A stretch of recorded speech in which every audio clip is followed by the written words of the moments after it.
Back to the charts, Big Boss Crypto, and today is a special kind of video where we'll take a long and deep dive into the mind of Klaus Schwab, the World Economic Forum, the ruling elite, and the cryptocurrency project Chainlink, which is the key behind his world vision in the near future. We'll take a look at what Klaus Schwab has written about Chainlink in his book called The Fourth Industrial Revolution, where he says that Chainlink is the key behind his world vision in the near future, and also why all the top banks in the world will use Chainlink in order to make his vision happen, whether it's Swift in the Western world that has officially done experiments together with Chainlink, or in the Eastern world in Asia and Africa, South America, many more, that will use Chainlink in the BRICS system, and also take a look at the potential bull market top in early 2025 using the power of financial astrology, and also, unfortunately, look at the dates of a potential next world war occurring in about 2026 2027 that all ties together with Klaus Schwab's vision of a new world and a new world order. So, without further ado, let's look at the charts.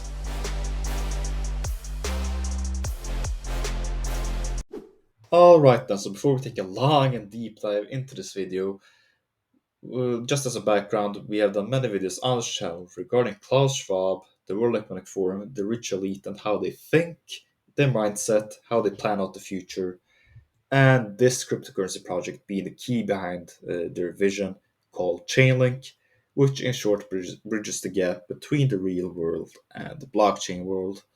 So, if you take a look at what they have written about Chainlink right here, the World Economic Forum, they have stated that the missing link between blockchains and enterprises, in other words, the real world, is Oracle networks, which is what Chainlink specializes on with the cryptocurrency project Chainlink. And you see right here, Klaus Schwab has written many books regarding the fourth industrial revolution, which, funny enough, uses Chainlink logo right there. And I mean, the symbolism is obvious. Nothing is random with the financial elite, where he has written in his book right here, called The Fourth Industrial Revolution, the shift in action, where he said, quote, smartcontracts.com, which was the old name for Chainlink when he wrote that book, provides programmable contracts that do payouts between two parties once certain criteria have been met without involving a middleman, and that these contracts are secured in the blockchain as self-executing contractual states, which eliminates the risk of relying on others to follow through on their commitments. And I mean, whether you think it's for good or evil, I mean, if you take a look at the recent happenings that have been going on with Terra Luna, FTX, the Sam Bankman Fried scandal, Silicon Valley Bank, I mean, obviously, with the financial elite being paranoid and having trust issues together with other people in the business area, it's obvious why they think Chainlink is the key solution to the problems, as they simply can't trust people, as these guys are the most paranoid people in the planet. And Klaus Schwab writes the benefits right here with Chainlink, with being an explosion in tradable assets, as all kinds of value can be hosted on the blockchain, better property records in the emerging markets, contacts and legal services increasingly tied to code linked to the blockchain, to be used as unbreakable escrow or programmatically designed smart contracts, and increased transparency, which is pretty much what the elite loves, and they all investing their hard-earned time and money on Chainlink, as you see right here with Chainlink and Avalanche, which is another great cryptocurrency project that we cover a lot on this channel, being part of something called IC3, which stands for the Initiative of Cryptocurrencies and Contracts, where big names and banks such as JP Morgan are being involved.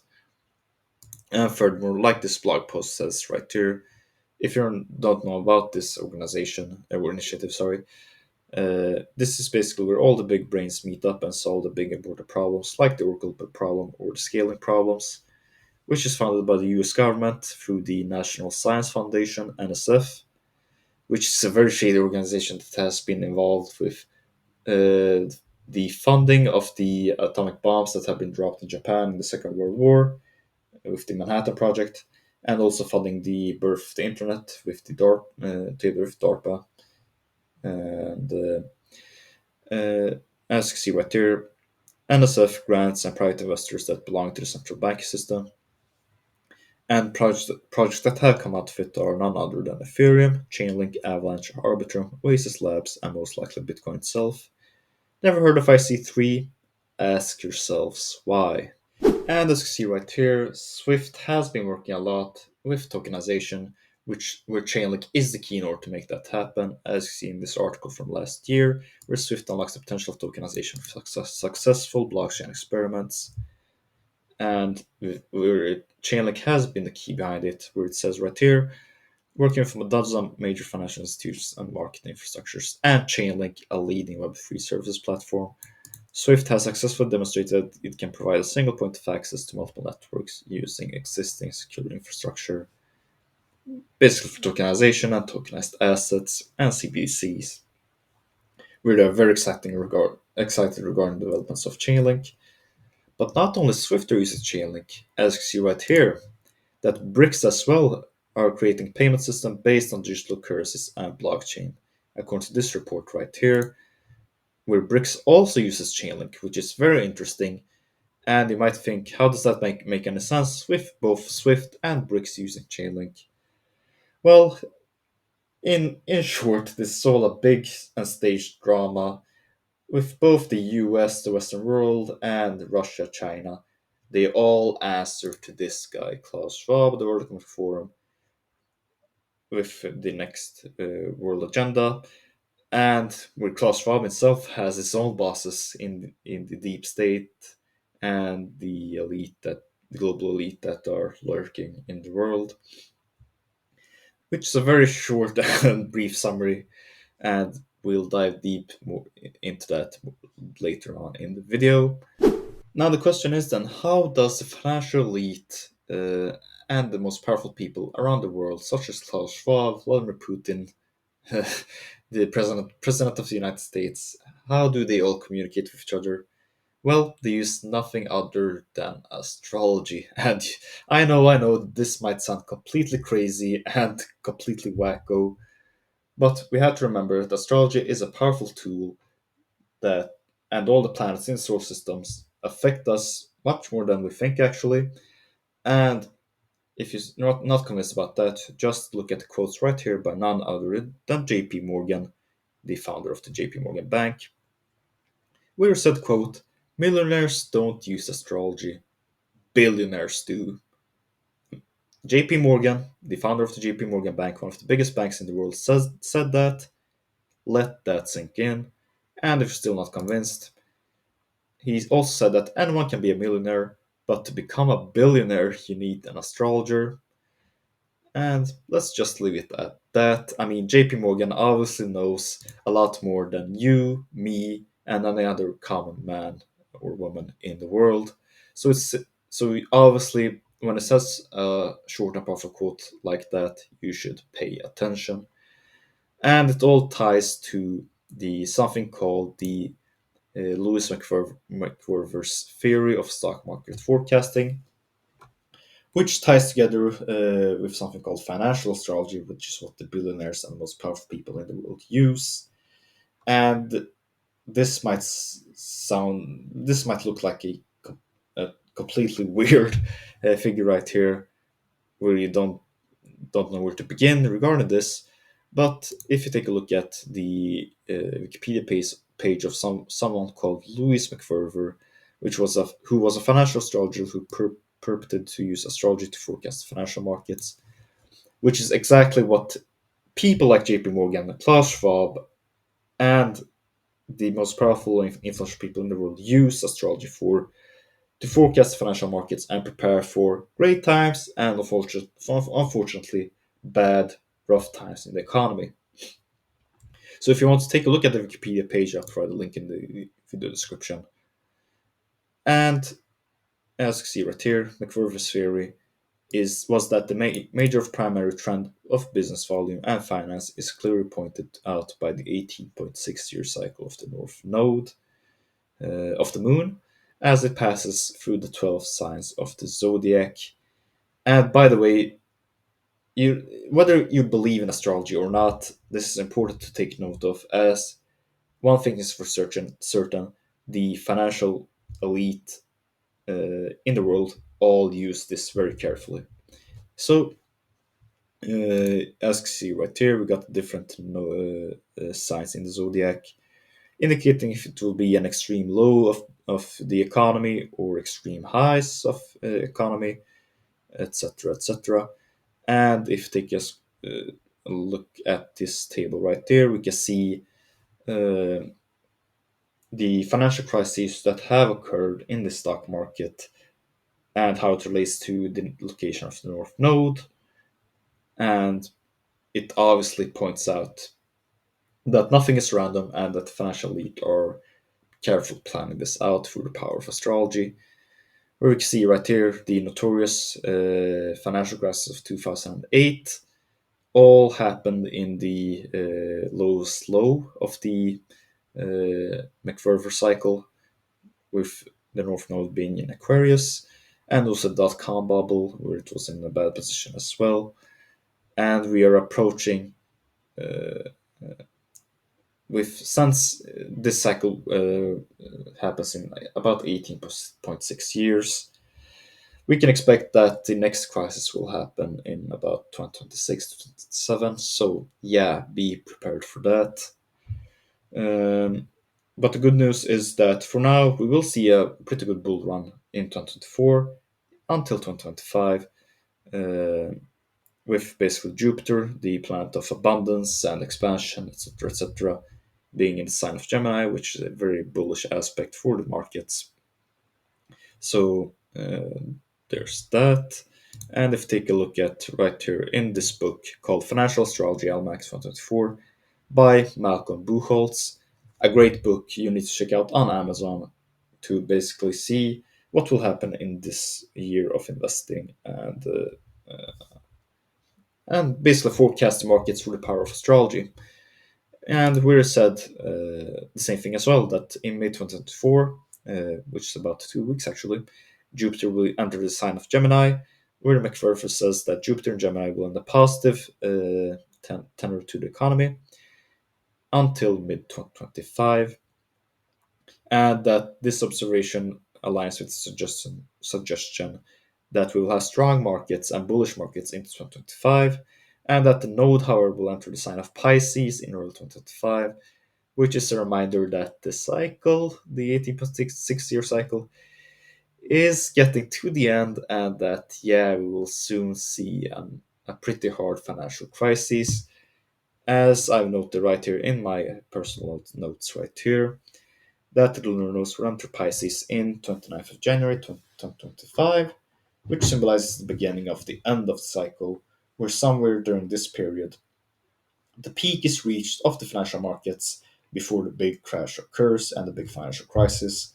Important to keep track of other major astrological events in regard to this, which keep in mind. I will do more videos regarding this in the future if you like. So in order to keep you guys updated as well, so you don't have to dive deep into this material, which obviously is quite a lot of things to know.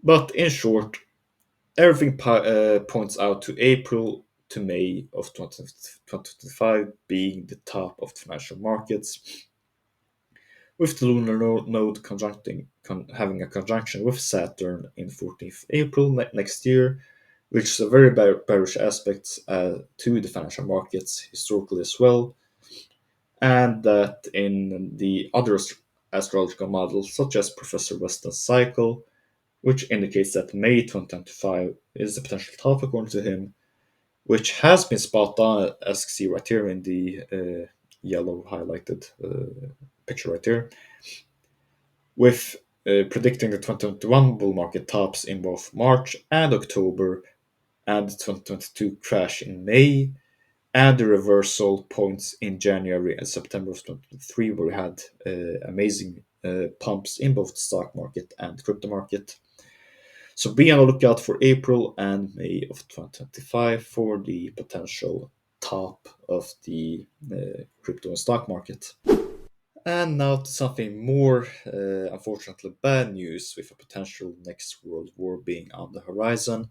As Malcolm says in the same book right here, He believes that he'll see another financial crisis in late 2026, 2027, and that there is one more cyclical event that troubles him. I hate to think about it, but it bears discussion. In 2026, Uranus will be in Gemini, the sign of Gemini, according to astrology, and also at a hard 90 degrees to the lunar node. This astro positioning warns of a negative economic time. It also warns of potential war. As you can see right here, Uranus and Gemini historically has been an indication with the United States being involved in a major war, where in this table right there that I brought up to you guys right here, historically shows when Uranus has been in the sign of Gemini, aspected to the lunar node. First off, it's an 84-year cycle where that occurs. In 1775, that happened, which coincided with the Revolutionary War of the United States, with the War of Independence against the British. And let's see what here in 1862, 84 years later roughly, this is where the United States has had its civil war between the northern states and the southern states. And also 1942, where that happened again, roughly 84 years later, estimately. Um, that is where the United States was involved in World War II. And also 84 years later, roughly 2026, which is soon, unfortunately, this will happen again. And I mean, if you look at the state of the world, unfortunately, with the current war that's going on in Ukraine, the Middle East, and potential war brewing up between China and Taiwan as well. I mean, with all these proxy wars going on, I mean, the seeds are basically sown for a potential big world war occurring in the near future, which is troubling and to talk about. But unfortunately, this is how the big financial elite people and people like Klaus Schwab think, and they all use astrology in order to prepare for that event to occur. And so it's important to stay safe during these bad events that unfortunately will occur in the near future. And I mean, just look at what the big pandemic that happened a few years ago was. It was basically an exercise for the next world war and preparing for the new world that will happen in the near future. I mean, just look at what happened in back in the pandemic. We had closed borders, hard propaganda occurring during the back then during that time frame, antagonizing different countries against each other, and basically having this herd mentality of people, uh, and yeah, lots of negative thinking overall. So it's obvious to say, it's just to point out and look at it. I mean, it was obviously a huge test, information gathering data test, preparing for that, and also you could predict a pandemic through the power of astrology, but that's another complete topic in and of itself. And in short, all of these different countries, they are not really enemies against each other. They're all the financial top elite people. They all work together and cooperate. They're all connected with each other. They're not real true enemies, so to say. And this is all a big orchestrated drama that unfortunately will see people lose lives in the next potential war that will unfold. And you might ask yourself, how does that make any sense with me saying that all of these countries, like in Russia or United States, all being working close together with Klaus Schwab and his bosses in turn and the shady organizations. I mean, just look at this example right here, with Chainlink being used by both Swift and the BRICS network themselves. That does not make any sense at all. With Chainlink, this software powering CBDC is being used by two completely different organizations, with BRICS being created as an answer to Swift and the Western world. That simply does not make any sense at all, but it makes sense when you consider that they are not real true enemies at all, and all of these rich financial elite people, they all have the same bosses, and they all work together in the end, and that this is all a big global world, and that, yeah, they all answer to the same bosses. And also, to close this video, we'll take a look at nothing other than the Antarctic Treaty to prove to you further that nothing is random, and that the financial elite all planned this far, far in advance, and that nothing is random, and they are not real true enemies, and it's all a big orchestrated Hollywood drama. Where, in short, the Antarctic Treaty is a treaty behind international countries with respect to Antarctica, where they respect the continent to be not have a native human population, and that they should leave the continent as it should be without any country claiming, "Oh, this is our area right now." And just look at the countries that are involved in this treaty right here. We got the United States, the British, Russia. I mean, that should obviously spark, why is Russia involved together with the United States, the British, and all other Western countries? That does not make any sense at all. Well, it makes sense considering that they are all in a big orchestrated drama, and that the financial elite and the most powerful people in the world are basically partners with each other. And furthermore, we got France, Germany, China. Also, how you once again, it all makes sense when you think that they're all cooperating with each other, and they're all business partners in the end, unfortunately. And etc. We got Cuba as well, Pakistan, India, Italy, and I believe Iran is somewhere on this list here as well, if I can find Iran on this map. But you get my point right here. North Korea is even on this list right here. Basically, in short, I mean, with all of these different aspects that I covered in this video, and the tools that financial elite uses, whether it's with blockchain, with Chainlink, astrology, and preparing for these next big events, it's safe to say that nothing in this world is random. There is a big agenda that the financial elite follow, and that unfortunately, I mean, in this year we will see a great economic times, but unfortunately, in the next upcoming years, we will see bad times in the economy and a potential, God forbid, world war that will happen, where millions of people will unfortunately might be sacrificed and lose their lives to these international bankers and financial elite people like Klaus Schwab and his bosses in turn. So I hope everyone will stay safe during these events that will occur, and stay strong, and basically find ways to profit from the bad times that will occur in the near future, and thrive in the times that are to come. That's all from me. Thanks so much for your time. Leave a like, subscribe if you enjoyed the video, leave a dislike if you didn't. Now, please note, this is not financial or investment advice. This is all for educational and entertainment purposes only. This is Big Boss Crypto, the realest of the real crypto YouTubers. Have a wonderful day, everyone. Big Boss out.